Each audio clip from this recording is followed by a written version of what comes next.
We are moving the calves and everybody back to the corral. It's a Friday morning and we are going to do a sort, and we got a cull. We are going to make some hard decisions here, get a load of cows. We're going to try to carry as many calves as we can over to the spring and see if we can just fight this battle another day. But yeah, the drought conditions are not good at all. But all right, so we got a little miniature cattle drive this morning, and boy, let me tell you what, all these calves sure are being lazy. All right, more to follow. Okay guys, made it back from going to Paris. We made 2 trips to Paris. We culled I don't know, 20% of the herd today. Kind of a sad day, man. I got rid of some really good cattle today, man, and making the cut on who stayed and who went, it was pretty tough. If anything happened and a cow lost a calf for whatever reason, weather, you name it, sorry, you gotta go, baby. So we made some hard cuts today. Wasn't happy about that. Just got rid of some cattle that were still great cattle, but you know, they were 8 or 9 years old. So, you know, they're reaching the end of their life cycle and it's not worth the risk. You can't afford to feed them and then not get a calf out of them. So tough day at the small hobby farm of Heritage Farms, Texas. So anyway, disappointed about it, but it is what it is. I mean, look, everything's just burned up. You can see out there at 1 o'clock today, it was 100 degrees. We did get a shower this morning, but it wasn't even enough to wet the road. But it was nice while it lasted, and it knocked the temperatures down a few degrees. But so that's what's going on. But you can tell one thing I do like is a while back I did this project on this tractor tire water trough. And I tell you what, they love that, man. They get in there and they get that fresh well water. It's cold because it's coming from the well, and it's clean, it's not dirty. All of the ponds right now are brown and green with algae, just murky, dusty, nasty water. So these guys really love having access to the city water. Plus they like to come up here and get in the shade of the barn. So anyway, more to follow this weekend. Not sure what else is on deck. I'll try to get over my depression here for the rest of today and put it behind me, and tomorrow's a new day. We'll do battle again. We'll find some project to work on tomorrow. Good morning, everyone. Hey guys, Scott with Heritage Farms, Texas. Glad to have you with us. Well, I'm gonna say it's a nice morning in North Texas. It's only like 76 degrees, which, hey, for this time of year, we'll take it. Let's see, let's do a little watch check. 7 o'clock. I got started about 6:30 this morning, slept in. So what am I doing? Well, we are running out of grass everywhere. I mean, we are literally down to a blade of grass. And so what I'm trying to do is we're gonna put the cows in the pecans for a couple of days. So of course, if I put them in here, they're gonna eat the hay. So what I'm doing right now is I just put up a little temporary electric fence. Put the charger up here on top of the post. Actually just using the T-post for my ground. Got my wire, my hot hooked up. We use a poly braid. This is kind of a generic. I really like the, I think it's the Gallagher poly braid the best. But anyway, ran me some line around the hay. And of course this hay is, I don't even know if I can get a month out of this hay right here. I doubt it very seriously. Normally what I do, this is not the best hay. Came off of that pasture. So normally I use this hay just as transition, like in September, October, when it starts getting cool. Ran my wire over. And in this case, I'm just hooking the whole entire reel up here because it's just gonna be temporary. And the main thing is to keep them out. So as you can see, they're all lined up. So that's what's left of the commercial herd. They took a little downsizing yesterday. Really hate that, but you know, you gotta do what you gotta do. Hopefully they brought some good prices, but we shall see. All right, look at there. I don't know if you can see, but there's a broken wire. Always something to do at the farm. Other than that, beautiful sunrise. More to follow. I'll let you guys see the reaction when we turn them in. Okay, we turned the electric fence charger on. which is a Stay Right brand. You can see that in one of our former videos. And we're using a Pacmar digital volt tester. You can see this one is old school. It does have a ground wire. It says volts times 1,000. So there's 5,000 volts. Watch this, it should pulse a little bit. 5.2. See this stranded wire, 6.3. I really wish that number was a little higher. Ooh, look at that, 9.8. That must be on top of a wire. I tell you what, that'll knock you into next week. The good news is my cattle are used to electric wires, so hopefully this will be enough to keep them out of the hay. All right, guys. So one thing we do before we put the cattle into a new paddock, if you will, or a new pasture, I always do a quick drive-by. I always want to go around the place, and I just want to make sure the fences are standing. There's no obvious holes in the fences. Here lately it's so dry and we got so many trees that are dying because of the drought. We're getting a lot of broken limbs. We're getting a lot of, look at there, like T-posts or posts falling over. So it's always a good practice to check your fence before you put the cattle in, because you know what they say about assuming something is okay. Yeah, right. Well, you assume everything's okay and you can get burned quickly in the cattle business. But you can see we got a fair amount of grass over here in the pecan orchard. So this is going to be a nice little spot for them for, I'll be able to get 2 days out of here, which would be great. Anything you can do to survive another day and give the grass a chance to recover, that's what we're talking about. All right. So far, so good. The fence is looking okay. There's a gate going to the church property. I don't know that I've ever seen that gate open in my life. All right, let's see what we got up here. So we got fence is okay. It's not great. It's really an optical illusion. But hey, we're gonna get the cows in here and let them have some fun. I think that's a marvelous idea.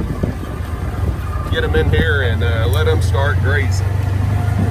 All right, let's go turn them out. This should be fun. Give them a couple blasts of the horn, get them excited.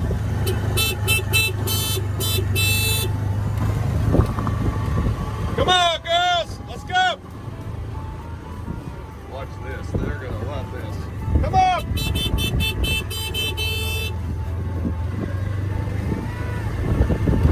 Oh yeah, they know the drill. They know the drill. All right, so the perimeter fence looks somewhat okay. Let's get them up here. Come on, girls, let's go. Whoop, whoop, whoop. Come on, let's go. All right. Come on. Come on, girls. Come on. Come on, girls. They don't know what to do. They haven't been in here. Come on, let's go.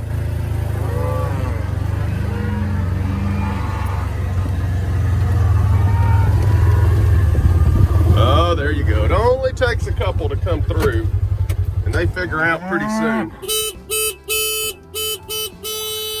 Yeah. Oh, look at that. They're like, thank goodness. Some grass. You know, that's how mutinies happen. I'm glad cows don't have access to weapons, because Lord, they'd probably come hunt me down for what little grass they have. Actually, all things considered, hey, look at this jewel right here, man. Ooh, ooh. All things considered, we're very fortunate this time of year to have the body condition that we do, because when you look out there, there's no grass. There's my big bull. We call him Winston. Hey, Winston. But there you go. Look at that nice little calf right there. Nice little heifer calf. Hey, girl. All right, man. Little bull calf right here. So we got about four bull calves in here that I think are gonna make great herd sires. But all right, man, look at them go. Before I forget, I need to go up to the front and close the main gate, or we could have cattle and downtown telephone. All right, there you go. Cows in the pecan orchard. Okay,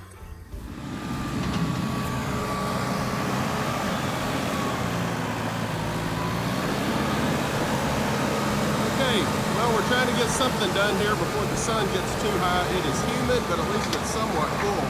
This is an old burn pile we have in the hay meadow, so we're trying to take this opportunity to look for a small job, if you will.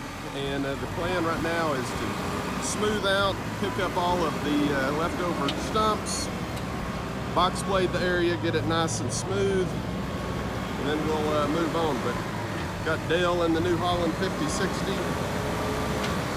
and he's going after it even with my bent up terrible bucket.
Okay,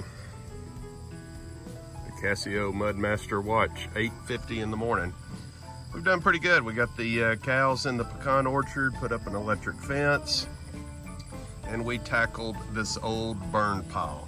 And what he's doing right now, if you can see him on the horizon, is we're down to the end of this. So we have basically, I'm getting my finger in the camera here, we got that one pile left, which has got some little stumps in it, some limbs, sticks, whatever you want to call it. And we're taking that, since it's not clean dirt, and he's taking it up there because that's the highway frontage along the front of the property. And there is a ravine right over here, and it's starting to wash away by those trees. So he's taking that and putting it over there, and you can just look at the dust cloud. That's how dry it is. But you know, this is what you do this time of year. At least it's air conditioned. He's able to work inside the tractor. I'm sitting over here in the shade, and what my job is I run out there. When he makes a couple of passes, I'll get up about every 5 minutes or so, and I'll run out there and pick up sticks, throw them on the big pile, and then he picks it up. So you got to have a ground crew to go along with the tractor crew, if you will. So we're making progress, but we're going to get this spot cleaned up. This has been a sore spot for me for years. And then you come all the way back over here. There's a spot back over here that we took out a lot of trees underneath the shade, and he is taking some of that dirt, putting over there, and leveling that out as well. So we're getting the hay meadow in absolute tip-top shape whenever the environment cooperates with us.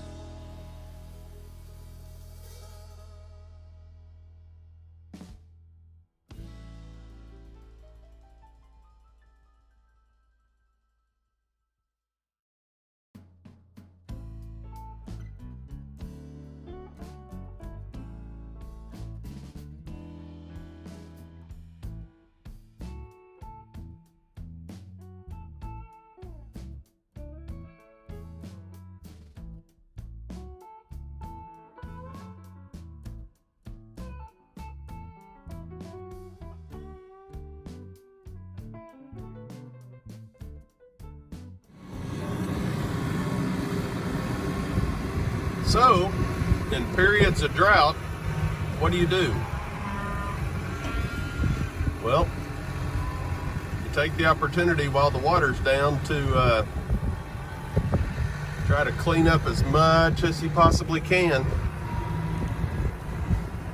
And so that's what he's doing here. He's just hitting the ponds a couple of times, getting down next to the water's edge, pulling a little dirt out where you can, cutting down the high spots, and just making the most of it.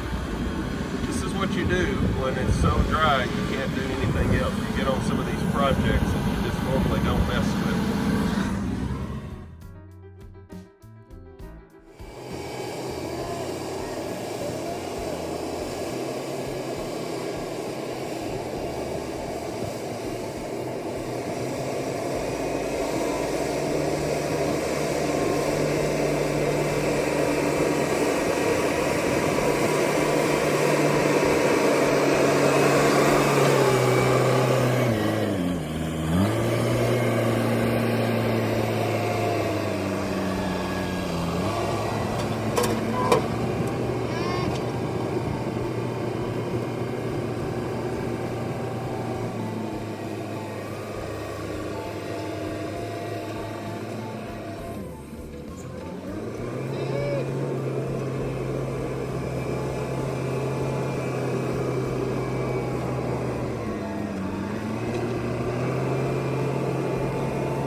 Okay, here's the finished spot.